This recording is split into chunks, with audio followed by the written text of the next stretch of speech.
What is up, you guys? Welcome back to my channel. Thank you so much for being here. If you are new here, please make sure you go ahead, slap that like button because you know it helps support the channel. Also, make sure you guys subscribe and hit that notification bell because I need you guys to be here when I post a video.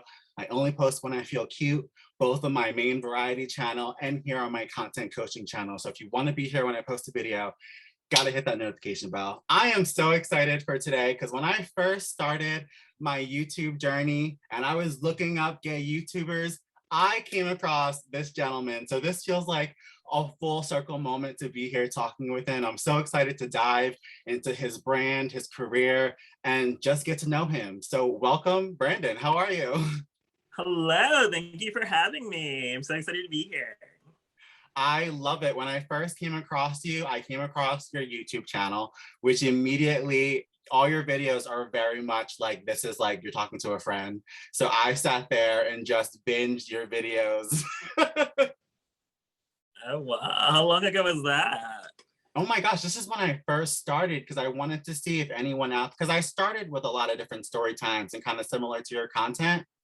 And I wanted to see who else was doing that. And when I was looking that up via hashtag and optimization, I came across your videos probably like a year ago, maybe 2 years ago. Oh, wow. I think I started YouTube in like 2014. So I Yeah. was sure, like, when did you join? No, But I've just been doing it consistently since then. it was recent, but I saw that I immediately, because as part of being a new creator at that time, I was watching content, but I also would deep dive into when you started and got into a lot of your older videos. So tell me about that. When did you first start? Why did you start? And what was that like when you first started? Because that's a while ago.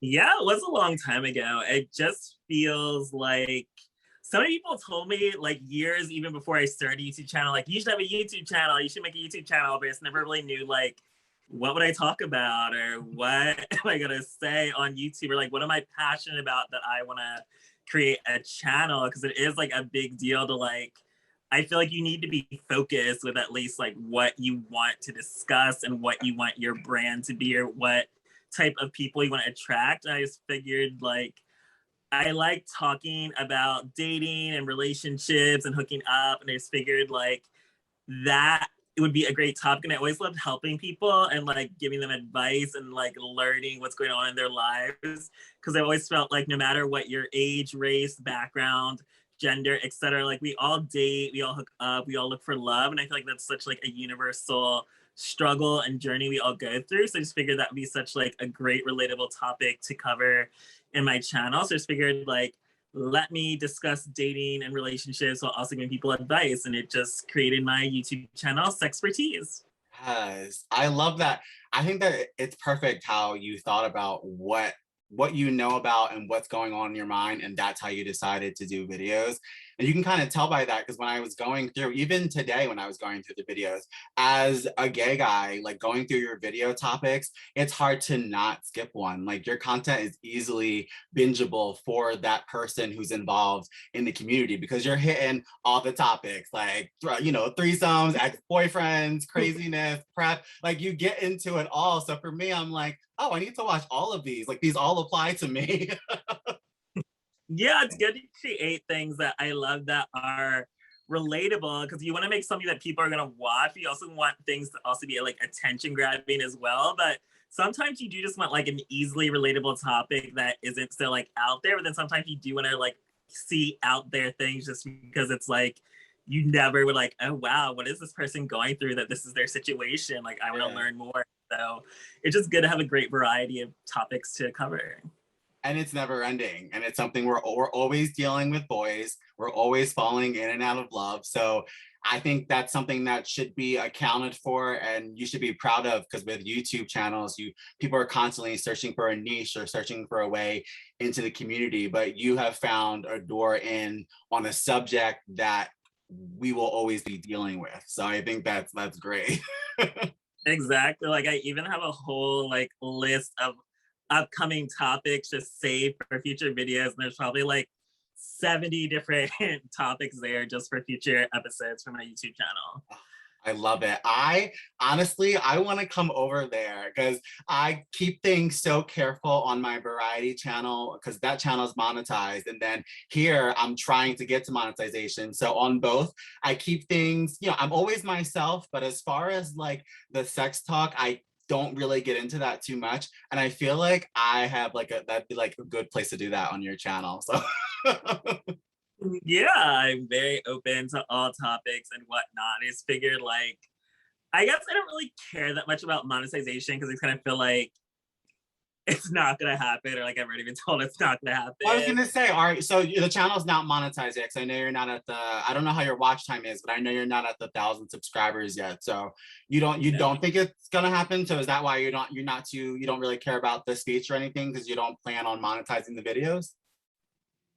Pretty much. I just kind of feel like it's too raunchy, I guess, for YouTube to like approve for like monetization. And there's so many like raunchy topics. I haven't really felt like I care that much about it because I figure like I don't do it for like the likes, I don't do it for the views, I don't do it for monetization. I do it because it's something I actually just genuinely enjoy and am passionate Yeah. about. I just feel like it's just part of my brand and not meant to be like my main focus or source of income. So it's like I do this because I'm passionate about it. So I figure that's why I've been doing it for so long, because I'm Yeah. not depending on likes or views or subscribers. Like I do it because I'm generally passionate. Like I love to talk about these subjects. I love to help other people, and I love to just talk on YouTube and keep going because it's something I genuinely enjoy. So I don't do it for anything beyond the enjoyment of it. And I figure like no matter how many likes or views or like lack thereof I get on my videos, like I can go anywhere in any city and people recognize me or like say, oh my God, I love your videos, or like they recognize me. And so I feel like that is so much more like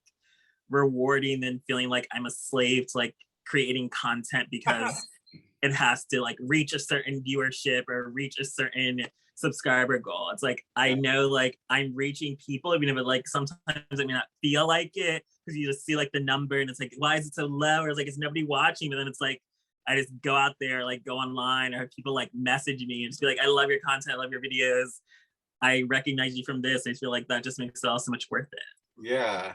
I don't think that you would have to drop down that far from where you're at, honestly, as far as like your verbiage and stuff. Like when I was watching some videos recently, like it's just certain things you wouldn't be able to say, which are like the obvious ones.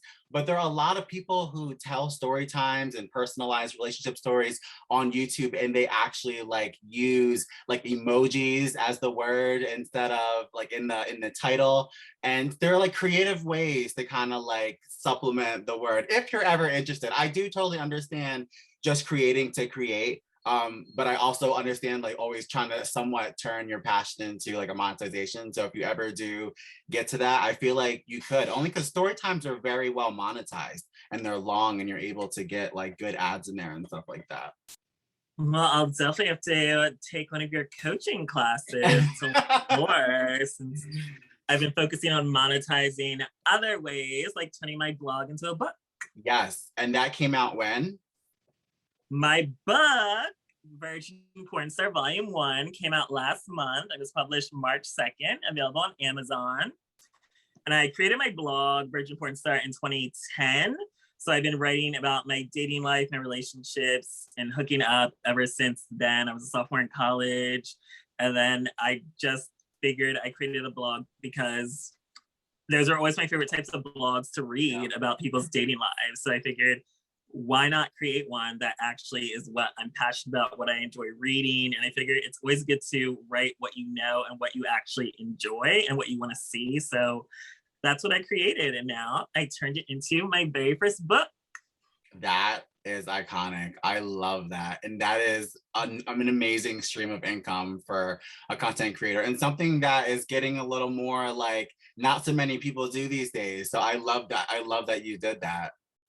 Yeah, it's harder, I guess, because it feels like people don't like to read many anymore, or they don't want to read like long forms. But the chapters are all very like short. Like, I feel like the biggest chapters maybe like 5 pages. So I figure if you just like break it down, like it's not a difficult read. It's just supposed to be like a fun read. It's a nice Okay. coffee table book. It shares every story of my life for my first year plus of my blog, where I was a 19-year-old virgin on a quest to like lose my virginity, and like in college dealing with that, having an internship I was miserable during, where I got to travel but still had to be miserable working and living with the same people 24/7. I was just dealing with so many different things, like joining online dating and Grindr for the very first time, which is crazy. It's been over a decade since I joined Grindr for the first time, but it's just so much happens in this book, and it's just crazy to like go through it just when I was writing it, to go back through my blog and reread all these stories, and it's crazy to think like all of this happened all in just like 1 year of my life. I love that. So I'm like super geeky with this stuff, and I'm really interested. What was your mindset like during from even the early creation process in your mind of knowing I want to turn my stories into a book, all the way through the production process? Like, did you keep lots of notes around you? Did you work with a team? Did you use certain websites? Like, what was that like? Well, since I've had my blog since 2010, it's out there. So I basically just go get my old blog post and then edit it to like fix all like grammatical errors and spelling errors. And just I like self-published on Amazon, which is really easy to do. So it wasn't really a difficult process. I did it all by myself. It was like my New Year's goal to like, let me turn my blog into a book. And I'm shocked it happened so fast, but I was very like tunnel vision as soon as the year started. I was like, every single day, set aside an hour a day to write this book. So I did that every day, or practically every single day, for 2 months, and then created my first book. Yes, that is everything. I live. Yeah,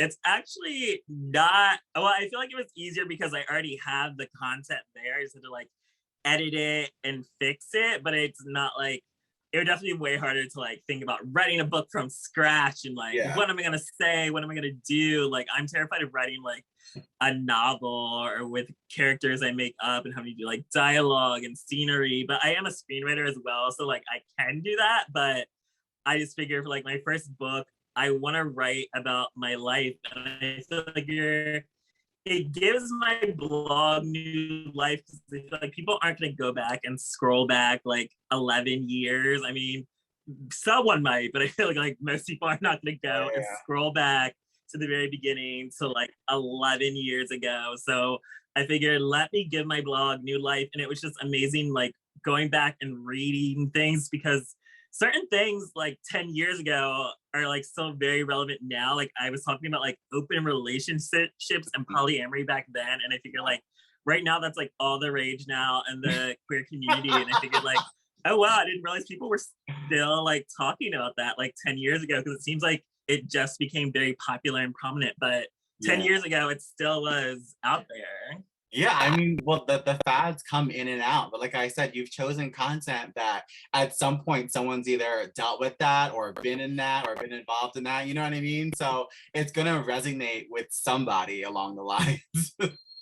Exactly. I try to appeal to every subject. And that's the thing, like, no matter what your background is, like, we all date, hook up, have relationships. So you can relate to this no matter your age, race, gender, sexual orientation, background, etc.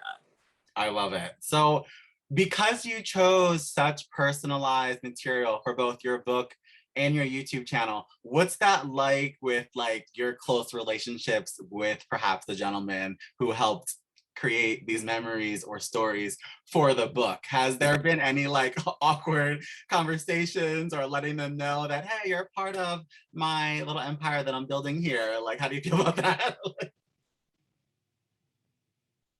Well, the blog has been around for a long time, and I feel like it can go either way. There's some guys that have enjoyed my blog or reading about themselves, and that's always been a shock to me, because it just seems like so many guys are like turned off by it. Well, not really so many. Like, it really can go either way. Like, some really hate the blog. They're upset. They're like, delete that. And my policy is, once I write it, I'm not deleting it. Like, I'm really just sharing my honest feelings. I'm recapping what happened between us. I'm telling my truth. So if you don't like it, like, oh, well, I'm not changing it. This is what happened.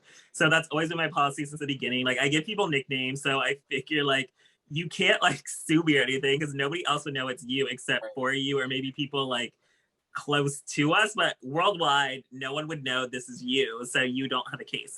But I figure it can go either way, but I like to try to warn guys. Like I put all my social media links on my dating app profiles. So it's there if you do your research and actually take time to read my full profile or go do your due diligence and look up my social media. But if you choose to just ignore that, that's on you. Like I figured it's there. I'm not hiding it. It's not a secret. I'm very open with my life on social media. So I figure this is your way of knowing before you even get involved with me, is it something you can handle? But I don't explicitly like tell people like on the first date, oh, I have a blog or I'm gonna blog about you. Like I never do that, but it's there on the profile when you first message me. So yeah, so they should have, if they take any bit of a look on your profile, they know somewhat that they could potentially end up on your channel the next day. yeah, like every single social media link is on my profile, my YouTube channel, my blog, it's all there. So if you still want to get involved with me after that, then yay. And I feel like I would rather be with a man that knows what they're getting into and knows all of me and knows that they're going to get talked about. So Yeah, that is why I put it on my profile, because I would rather someone that knows what they're getting into instead of somebody that am hiding it from or keeping it a secret. yeah. Do you regret any of the stories that you've released, like either on the channel, the vlog, or the book? Like, and do you regret releasing anything? I don't.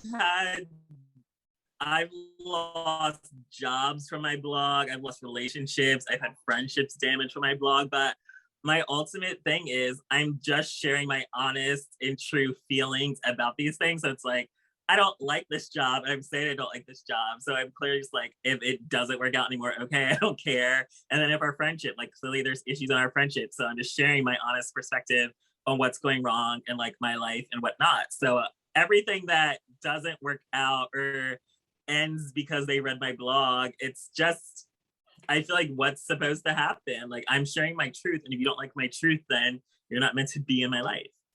I love it. So you're you're so unapologetic. Like it's so refreshing. Very. I just figure that's always how I've had to be ever since I came out of the closet. I figure people are not gonna like me no matter what. And I feel like I've been doing that my whole life, like just being feminine, being gay, being black, etc. Just being different. People are just not going to like you in life, and that's just part of life. And that's not my problem. Like life still goes on. I still have to live. I still have to get from one day to the next and make my dreams come true. And if people don't like me, I'm not going to keep them around in my life to be an obstacle. Like it's you get chopped and on to the next thing. Yeah. Damn. I'm a sport. Yeah. That's kind of just So coming back around, I don't have time for it. You don't have to. I know. You seem to know exactly what you want and how you want it. I love it. I'm just very focused, and that is always how I've been. So coming back around to you're promoting the book right now. What was that? Like, what would you say to anyone right now who's doing the same thing? Like, who's someone who just finished their book and they're coming in there in 2022, releasing it on their own. Is there any advice you would give, like as far as like what you're going through right now, promoting it on your own and everything? My advice is that promoting the book is way harder than writing the book. It is the hardest part. And I would just say, do not give up. Like, rely on yourself. Like, reach out to anyone and everyone. That is my policy. Like, I'm reaching out to anyone and everyone with a platform. I am discovering way new platforms that I never even heard of before.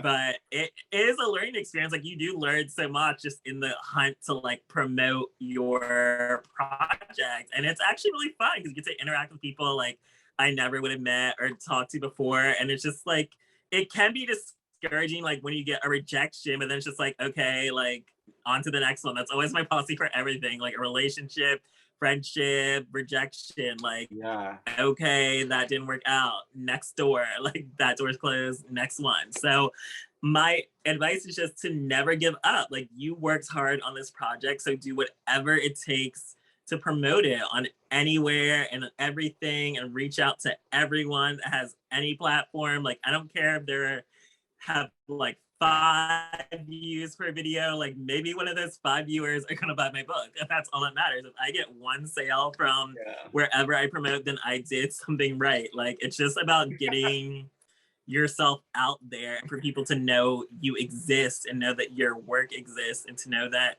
you have built something. Like, it's all about promotion, promotion, promotion. So don't get discouraged by any rejection or any lack of numbers, because honestly, with everything I've ever had to create as a creator, like, it comes with time. It's all about consistency and putting yourself out there. Even with a YouTube channel, with a blog, with social media, it's all just about being consistent and making sure you're getting your face out there.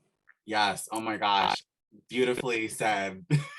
Like, people ask me about that all the time, if there's anything, you know, extra that I do to achieve what I achieved. And it's exactly what you said. I literally grab things by the horns. I'm in people's DMs. When I first started doing these creator spotlight conversations, I reached out to everybody, you know what I mean? And when I started releasing music and I had singles and I wanted to talk about that and promote the singles, I put myself on shows the same way you messaged me and asked to promote here on the channel. That's exactly what, and that's why I resonated with that. I was like, absolutely, because that's what I do. And people don't really get that. I feel like we see that like frontline TV version of celebrities getting their endorsements and stuff like that. And like, you know, we'll see like Beyonce releases a book or something, and then, you know, there's a whole lineup of tours set up for her. When you're new at creating a product or new at promoting a brand, there's no one coming up to you being like, oh, I booked this powerhouse tour for you to meet everyone. You know what I mean? Like, you have to create that opportunity for yourself, and you're doing that beautifully, and I give that same advice, so I'm right there with you. Yeah, right. Just like rappers like Nicki Minaj and to peddle her mixtape before she was like out there. Like, you gotta get your word out there. You gotta go to anyone and everyone. Like, if this person, oh, you never heard of me before, well, now you have. Like, you just gotta reach out. And I love that you are paying it forward. Like, you know how the struggle is to like have to be the reach out, and now you have a platform that you can help other people uplift them. I feel like that's always been my goal too as a creator. Like, when I have the ability to help uplift other people, like, I'm definitely going to do it, because I know what it's like to struggle and to climb your way up, no matter how small the climbs feel, or like you don't feel like you're getting that far. Like, you still are higher than you were before, so you always have to be grateful. Like, I have managed to get myself more out there in the world, and people do know who I am or do see what I'm doing, and there's always more to go, but you always can also help other people up. Yeah. And I guess that comes from like a core of being extremely proud of what you created and who you are. And I feel like that kind of could be what's missing from the people who are like, oh, it's just not happening, or the you know, the interviews aren't coming, the channel's not growing. I feel like if things aren't happening, are you truly doing like how you truly know this content is right for you? And same thing for myself on both my channels. I know the content is right for me. I feel confident talking about it every time I open my mouth, and you feel the same. So that when it comes time to promote ourselves as a brand with someone, we do it so effortlessly. Whereas other people, I feel like they might be hesitant on that because maybe they're not confident with what their content is, or where it's growing, or exactly what they're doing. You know what I mean?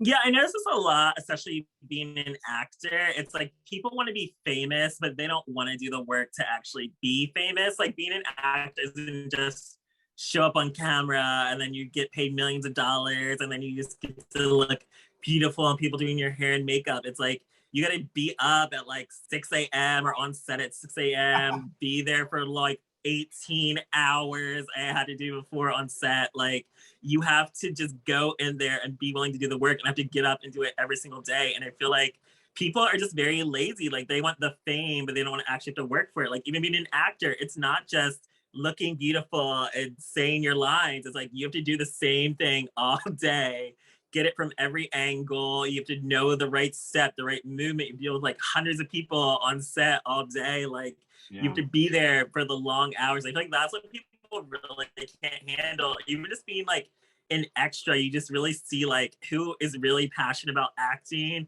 and who is just here because they just want to be on camera in the spotlight. I feel like that's the same thing with like a YouTube channel. People just think like, oh, I'm going to post a video. It's going to get 1 million views. I'm going to have like 100 billion subscribers after like one episode or maybe like 2 episodes. And it's just kind of like, no, you have to like be consistent and just put in the work to do it. And that's how you really see like who isn't passionate about it. Like I have so many friends who are like, I'm going to make a YouTube channel. And then it's like, they never do it. And I'm just kind of like, or they make like one video, like even like my ex was like, I'm gonna make a YouTube channel. He made like 5 videos and then gave up because it just felt like he wasn't happy with like the numbers. I was kind of like, you have to be consistent. Like that is the biggest thing. And I even tell people like, I recommend like film like a month worth of content and then just release it weekly. Because then it's like, it's way more effort to have to like set up and record every single week. And I feel like that's how you get more easily discouraged. So I feel like it's good when you're motivated right now, record a bunch of videos and then you can just stagger them out and release them throughout the month. And then you have a month's worth of videos already. But people are so lazy and don't, I guess is what Kim Kardashian mentioned when she's like, people are just so lazy, like you have to do the work. And it really is true. Like people do not want to do the work. I was just gonna ask, I was like, do we agree with Kim Kardashian's quote?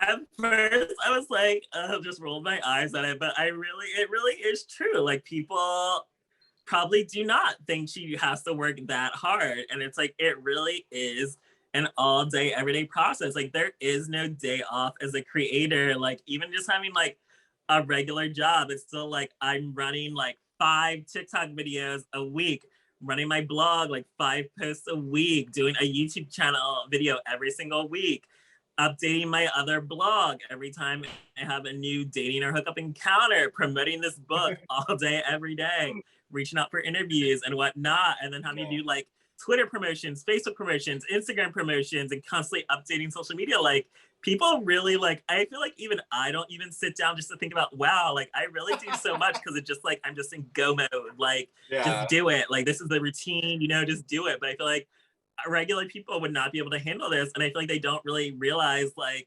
this is a really serious thing. Like this is my life. Like this is not like, it's not just a joke to me. Like even just posting in my Instagram story, it's like, this is a manufactured like trial and error process to know like what post has to come first to get people's attention. What do they gravitate towards first to hold their attention in the beginning? Because it's like, people do lose attention when you do post like thoroughly. So it's just kind of like, there is a science to this that you learn from working at it and doing it. And I feel like most people really would have no idea. They really just think everything is just post a video, get 1 billion likes, and then blah, blah, blah. I feel like that was the confusion with her statement, was that she was coming from that world of an influencer, like of a brand. And when she said that, I got it because I live that life every day along with her. But it went out to the real like blue collar working women of the world. And they were like, do what? Like, you know what I mean? They immediately got pissed, but I felt so bad because it got totally misconstrued. But I understood what she meant, and you're absolutely right. And so is she, in that you have to want to work, and that in this industry in particular, and we can't speak for the blue collar and the 9 to 5 and all of that. And I think that's the part that she forgot to say. Like she can't speak for that, but for what she does, what we do, you have to get your ass up and work, period. For what we do, there is no easy way to do it. And we keep on wanting to scream that because we, at the end of the day, create this content that I feel like looks so effortless. It looks like it just pops out of thin air, when we know, both me, you, and Kim, that it was hours of work. It was editing, it was mental preparation, it was physical preparation. It's a whole slew of things. The same way people prepare for a regular day job is the same way we prepare to make content, period. Like, it's a job. Exactly. And so like, I realized like just saying what I had to say, like, oh well, I get what Kim Kardashian really meant. Like people really do not want to work at it. And it's just like, this is not for everybody. And it's like everybody tries it, but honestly not everybody stays. Like even as acting and entertainment. Like people all want to be famous, so they don't actually want to put in the work and the long effort to actually do that. So Yeah. that's how you weed out who this really isn't meant for, because Yes. they don't stick with it. I've been learning that enjoying the process of this is so like 80% of the battle. You know what I mean? Like I can obviously see my end goals and my dreams, and those are really beautiful thoughts. But I've been trying to fall in love more with the process and the journey of getting there. That way, I'm not fast forwarding through all these moments of my youth, because if I don't get to where I want to be by a certain age, all I've ever done is spend all those years trying to get there and never appreciating what I already achieved. So I'm trying to fall more in love with the process of this all. And I feel like in this past like year in particular, I have. My first year of YouTube, I was super hard on myself. I was doing up to 3 videos a day. I burnt myself out. It was very, very like a difficult time for myself. I was very hard on myself. And then after year 2, I'm starting to learn, enjoy the small moments, enjoy the process. Like I won't be at 20K again. I won't be at 40K again. Like these moments only happen once, you know what I mean? So instead of like rushing to the next milestone, I've been trying to like calm down and just enjoy all the steps, you know? Which that would be my best advice for you or for anyone listening, to do that same thing. Like have your dreams, have your goals, know where you want to go, but still like cherish the shit out of what you have right now, which is a great brand, a great channel, and an amazing book now. Yeah, it's good to take those times to actually appreciate what you do have, because some people can get lost in not seeing the forest for the trees, and they just want to think of money and fame or likes and subscribers, having to reach a goal. And it really is just enjoy what you do. And I feel like no matter what I create, like I'm having fun with it. I enjoy it. Like it's what I am personally enjoying. I feel like that's why it's always my motivation is myself. Because I feel like that's when you lose that focus of doing it because it's your passion and just make it all about money, or it's a job, or like even just being owned, like if a corporation sponsors you, but then it's like you are now their product, you're not your own product anymore. So it's just kind of like, I feel like that's why some people in the music industry get so depressed and miserable, because it's like, ooh, I get to make the music I want at first, and then it's like, now I'm like a big star with like this big label, but then now it's like the label's like, no, we don't like the song, you can't release that. And it's just kind of like, you see so many stories, people being like, I hate music, I'm miserable, I can't stand being in my contract. It's kind of like, sometimes it is better to just be independent and just free. Like you are a content creator because you love making the content you create. And I feel like too many people want to just be like famous, rich, known worldwide, but that doesn't mean you're going to be happy, or you're not going to be proud of your work. And I just always want to feel proud of everything I do. Like no matter on my YouTube channel, every single video, like that is mine, that is my content, that is my baby. Like no matter how long ago it was, or maybe how insignificant it was, like I took time out of my day to create this. Like this is effort I put out there in the world, and I want it to just stay there and remain there. And even with like my blog post, so I don't delete a story, it's like I took the time to write this, to share my feelings, to share my perspective, and I'm not going to delete that. Like I don't care how it affects you or how it impacts you. Like this is my life, my story to tell, and I'm not going to change anything about that. And you shouldn't.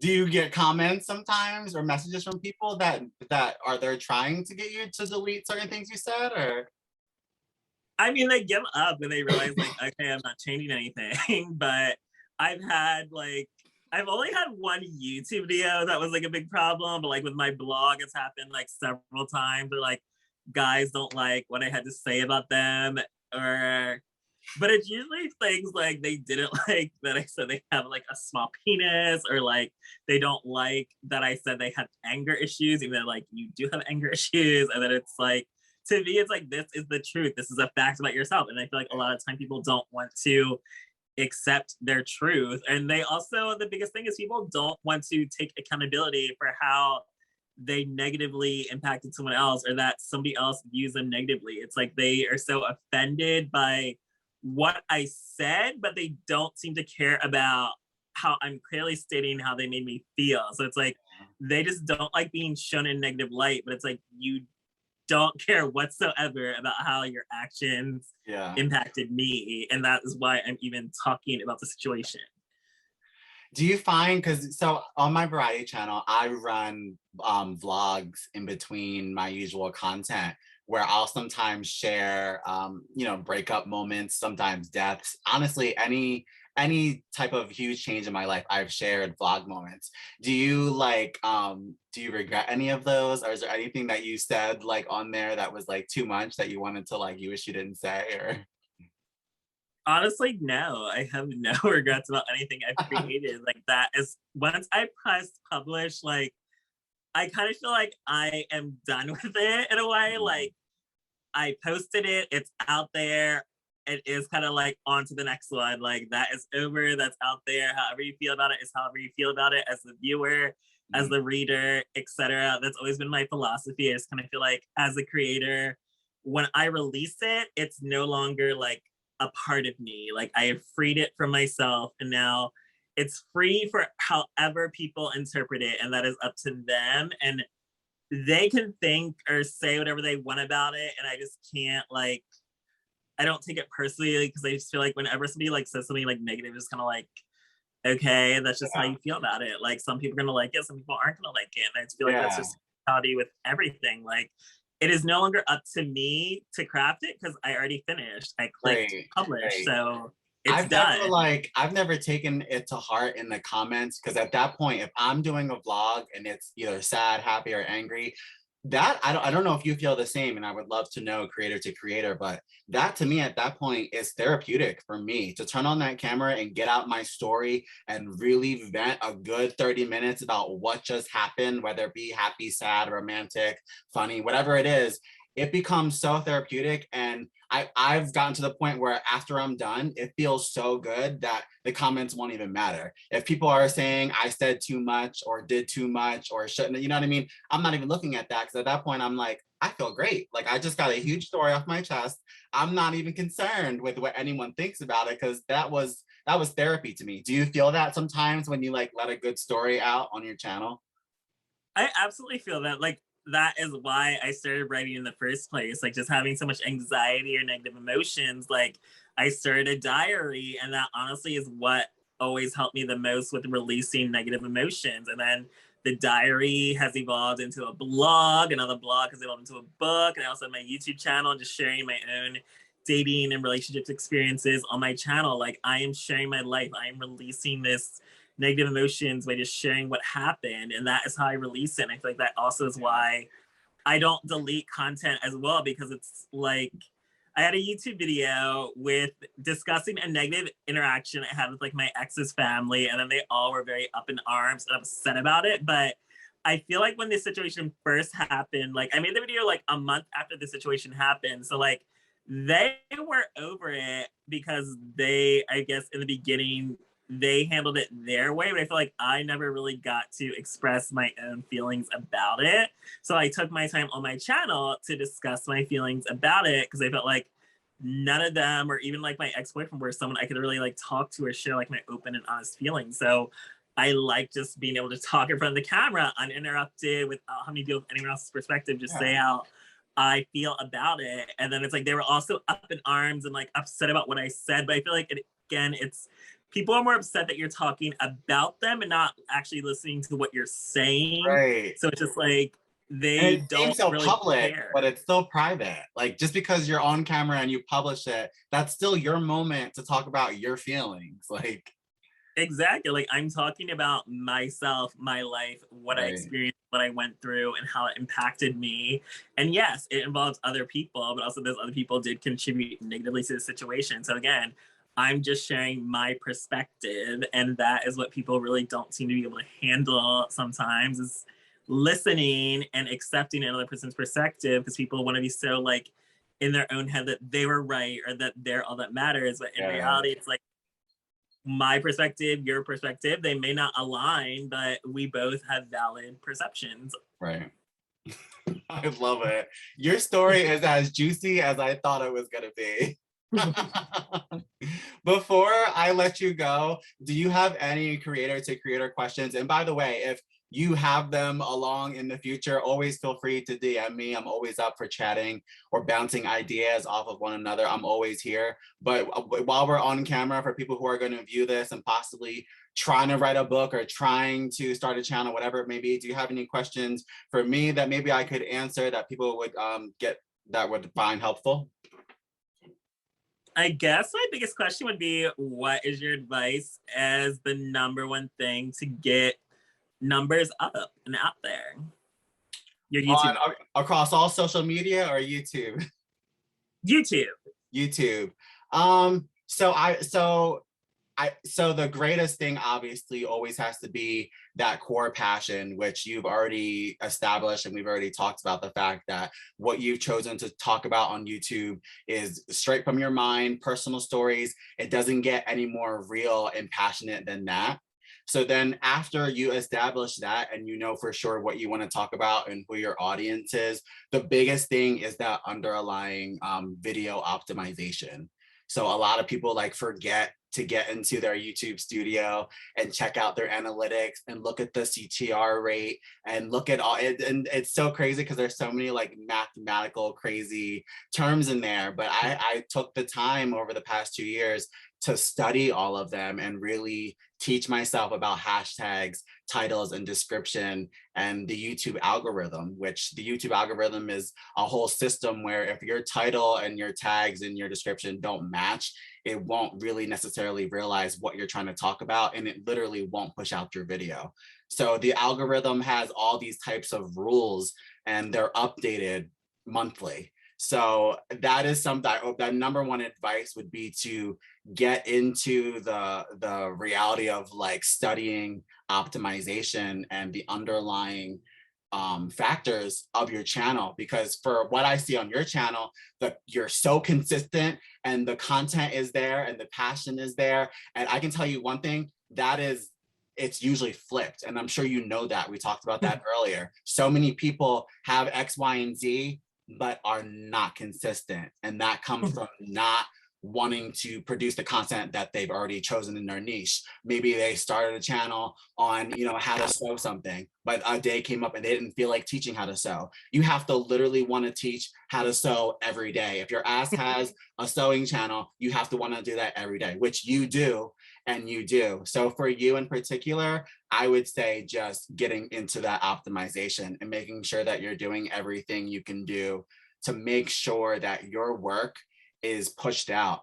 And then just a tip with that is once it's pushed out, make sure you have your book link in all your videos, because you're so tight niched that all your videos are under the same umbrella as the subjects in your book. So the chances of someone clicking and buying your book in your videos are so high because you're talking about all the same things. So, but you didn't ask advice on that, but just in case you wanted to, I just think you have the perfect setup to promote your book on your YouTube channel. Great advice. I'm like a geek with it. I could get into analytics and optimization for hours. That is I fall asleep listening to a great podcast if you're interested. For anyone listening, or for you, Branden, the Think Media podcast is amazing, and it's just countless creator ideas, and I keep my mind full of it. But yeah, always feel free to DM me any questions or ideas that you want to bounce off of me, and I'll always be there to talk about it, because we can learn from each other as we continue, Exactly, and it is all a science, getting your stuff out. It is. There. Yeah. Even just Facebook and Instagram and Twitter, times the right post to start with, to lead with, what people like to interact with. Even with Instagram, polls have been the greatest thing ever with holding people's attention and getting people to feel like they're interacting and having something to look forward to, daily new questions to answer. Yeah, no, you do great. You do so good with all of that. Yeah, you just have to know, and it didn't all just come naturally. It all was very much learning and going with the flow. And every day it's social media is adding something new. So you just have to adapt it and learn how to use it. Yep, and teach yourself. I think we always forget that the helpful tools are really at our fingertips. And sometimes we have a question and we go crazy looking for the answer, and it's literally right in front of us. We just have to do the work and do the research. So, which I'm sure you know all about. So. Exactly. It's all learning process, and we're all still trying to learn while also trying to get our content out there. So why don't you tell everyone where they can follow you, where they can find the book, all your media. I'm going to have his YouTube channel and his media linked in the description box down below, guys. So if you can't like remember right now, just check down there. But you want to just let them know where they can find you and find everything? Yes, so my book, Virgin Pornstar Volume 1, is available on Amazon, on Kindle, or in paperback. You can also find me on Instagram at Brandeness, BRANDENESSS. You can find me on YouTube at Sexpertise, which is SEXXXPERTEASE. And I'm on Twitter at Brandeness, what is Brandeness, BRANDENESS. And the same Brandeness for TikTok. So Instagram's the only one that has Brandeness with 3 S's, but the rest is everywhere. It's 2 S's. Okay. And I'm going to root around and have those links down below for anyone who wants to check out his content. I highly recommend it. It's honestly like turning on one of his YouTube videos is like chatting with a friend. And if you can find a subject or a theme that you are connected to, it's really like you're talking to somebody about the subject. So I'm going to link his stuff down below. Check out his channel, guys. Check out the book. Give him a follow on Instagram and subscribe to the channel. Also, don't forget to head over in the description box. I'll have the link for my main variety channel, Nigel Battle. Subscribe over there. And of course, over here on the content coaching channel, where I help teach you guys how to grow your brands, raise your analytics on YouTube channels, all that fun, cute stuff happens here. So make sure you guys subscribe to all of those channels and all the fun things. And I will see you guys in the next video. Thank you so much, Branden, for joining me. Thank you for having me. I'll see you guys soon. Bye.